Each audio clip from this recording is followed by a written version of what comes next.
निर्जला एकादशी की महत्वता शास्त्र प्रमाण करता है। महाराज निर्जला एकादशी का उद्यापन जो करा जाता है, उसका उद्यापन और प्रदोष का जो उद्यापन करा जाता है, इन दोनों का क्रम लगभग एक जैसा है। तो निर्जला पहुंचा है और निर्जला ने जाकर भगवान नारायण से निवेदन करा। भगवान विष्णु ने पूछा, क्या बात है निर्जला, आज तुम खेलती हुई यहाँ पर आकर खड़ी हो गई, क्या हुआ, क्या है? क्या तुमको गौलोक धाम में आनंद की अनुभूति नहीं हो रही जो तुम वैकुंठ में आई? महादेव पूज्य प्रतिष्ठा को देखने के लिए चैनल को लाइक करें। निर्जला घूमती घूमती भगवान के सम्मुख में पहुंच गई। भगवान ने पूछ रहे, बार बार पूछा, निर्जला हुआ क्या तुमको?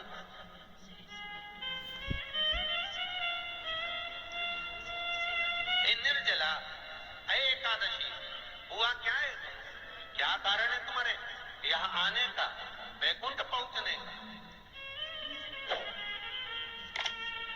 बहुत ध्यान देना महाराज, शास्त्र कहता है सोमवार, मंगलवार, बुधवार, गुरुवार, शुक्रवार, शनिवार, ये देवता वो देवता सबके व्रत कर लो, सारे व्रत कर लो, पर ये व्रत आपको परमात्मा के धाम तक लेकर नहीं जा सकते, क्योंकि इनका जो पुण्य है वो मृत्यु लोक में आप थोड़ा सा भी गलत करते हैं तो पुण्य समाप्त हो जाता है। पर हिंदू धर्म के 3 व्रत ऐसे बता दिए जिन व्रतों का पुण्य समाप्त नहीं हुआ।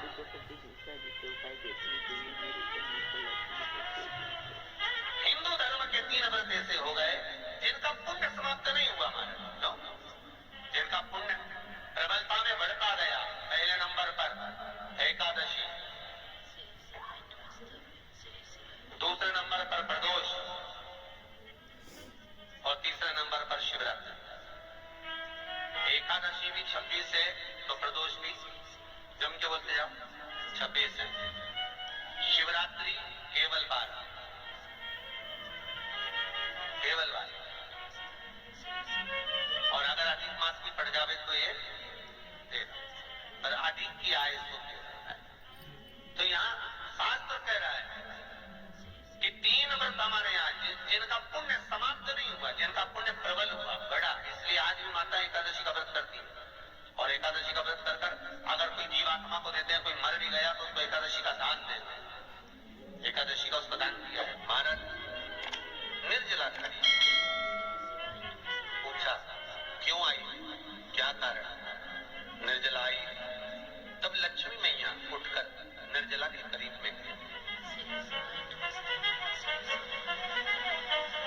निर्जला बहुत सरल थी निर्जला। कहते हैं कामा एकादशी सबसे लंबी है। कौन सी एकादशी? कामा एकादशी। फिर उससे नीची है महाराज। और निर्जला जो है बिल्कुल छोटा स्वरूप है। निर्जला का मतलब देखा जाए तो केवल 2 चोटी करी हुई है, मस्तक पर भोर लगा हुआ है निर्जला के, माथे पर बिंदी लगी हुई है निर्जला के, सुंदर गले में तुलसी की मालाएं पहनी है निर्जला, हाथ में जो हाथ फूल जैसी माताएं पहले पहनती थी, आपको ध्यान में होगा, ऐसा बड़ा फूल होता था, अंगूठियां पड़ी होती थी, हाथ में ऐसा लगा रहता है। तो निर्जला हाथ फूल भी तुलसी के धारण, बड़ा सुंदर स्वरूप है माता निर्जला का। हमारा छोटी है तो माता लक्ष्मी उनके पास में गई और निर्जला से जाकर पूछा, निर्जला तेरे आने का कारण क्या है, तू बता। नारायण आपसे पूछ रहे हैं कि क्यों आई हो, किस लिए आई हो, क्या है तुम्हारे आने का कारण? निर्जला ने कहा, मेरी विनती केवल इतनी सी है मां कि मैं चाहती हूं कि मैं जीव के प्राण छूटने के बाद उसके प्राणों को जिस समय मैं लेकर जीवात्मा के प्राणों को परमात्मा तक भेजूं, वैकुंठ तक भेजूं, गौलोक धाम तक भेजूं, उस बीच में मुझे ले जाते समय कई नरक भी बीच में पड़ेंगे, वैतरणी आदि आदि स्थान बीच में आएंगे, तो वो स्थान में मुझे रोका ना, मैं सीधे भगवान के धाम पहुंच जाऊं। ऐसी कृपा, ऐसी दया। जितनी माताएं एकादशी का व्रत करती, बहुत ध्यान से सुनना आज की कथा को, शायद जिंदगी में मिली ना मिली, पर ये कथा का रिश्ता तो बहुत ध्यान से सुनना। स्कंद पुराण यहाँ तक कहती है कि इस कथा के चरित्र को जो श्रवण कर लेता है उसको 26 एकादशी करना भी नहीं पड़ती। इस एकादशी की केवल ये कथा सुनकर ही वो तर जाता है। और ध्यान से सुनना इसको कथा को। सबसे पहला नियम एकादशी व्रत का सबसे पहला नियम है कि आप जिस दिन व्रत करो उसके एक दिन पहले भक्ति का संचार इस हृदय में करो। भक्ति का संचार इस हृदय में कर लो। जिस दिन आप व्रत करो, जैसे एकादशी का व्रत कर रहे हो तो दशमी के दिन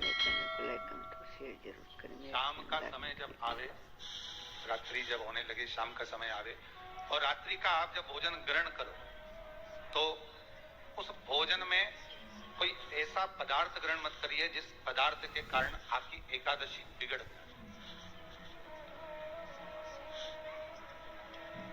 कोई बेकार भोजन में ग्रहण नहीं कर, श्रेष्ठ भोजन ग्रहण करिए दशमी। और एकादशी का दूसरा नियम बहुत ध्यान से सुनिएगा। जिस दिन आपकी एकादशी का व्रत हो उस दिन प्रयास करिएगा कि अपने हाथ से किसी भी वृक्ष की कोई पत्ती टूटे ना। ऐसे तीर दिखना चाहिए आगे। हाँ। अपने हाथ से किसी भी वृक्ष की आगे ऐसे कर ऐसे कर किसी भी वृक्ष की पत्ती अपने हाथ से ना टूटे। बहुत ध्यान दीजिएगा। एकादशी का ये दूसरा नियम है कि अपने हाथ से किसी पौधे की, किसी वृक्ष की, किसी डाली की कोई पत्ती ना टूटे, इसका प्रयास करिए।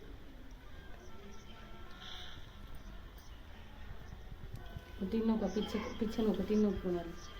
कितना सुंदर व्याख्यान कहा है, कितना सुंदर। ऐसे तीनों आने चाहिए ना, ऐसे नहीं होता रहती। मात्र एकादशी का व्रत कर लेने पर एक साथ नहीं आए। मात्र एकादशी का व्रत कर लेने बस डाडी कितनी बनवाओगे? बस जो पूर्व में किया गया हमारा पाप कर्म है। हमने किसी जीव की हत्या करी है, हमने किसी को कष्ट प्रदान करा है, हमने किसी को अपशब्द कहा है, हमने किसी को ताने दिए, हमने किसी को आड़ा टेढ़ा कहा है, हमने किसी को गालियां दे दी है। मात्र एकादशी का व्रत ही कर लेने पर ये सारे जो दोष हैं वो समाप्त हो जाते। नमस्तुभ्यम। हर हर महादेव। पूज्य प्रदीप मिश्रा जी ने एकादशी व्रत के नियम बताए हैं और पूज्य प्रदीप मिश्रा जी ने बताया कि एकादशी माता कैसी थी।